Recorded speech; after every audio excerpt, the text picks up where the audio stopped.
मस्त पाणी उकळलेलं आहे अशा पद्धतीने बघू शकता तुम्ही.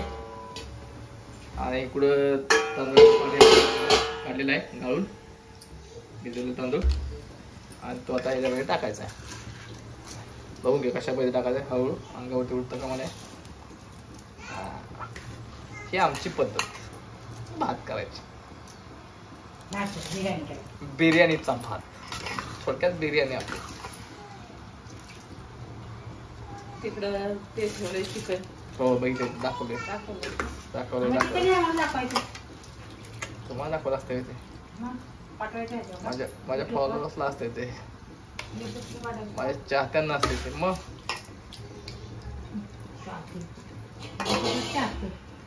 खूप असे माझे चाहते आहेत सोशल मीडियावरती जे आपल्या पेजवर फॉलो करतात.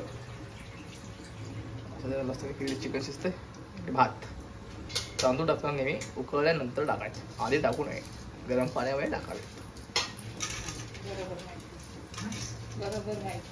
मग गार पाण्यात टाकल्यावर लवकर तांदूळ शिजत नाही आणि गरम पाणी टाकलं तर मस्त असं होतो. मसाल्याचा वास येतो असा खाताना तुम्हाला फ्लेवर तर जाणवेल तुम्हाला. आणि हे परत तुम्ही झाकून ठेवा मस्त उकळी तोपेल आणि नंतर आपण पुन्हा भेटूया.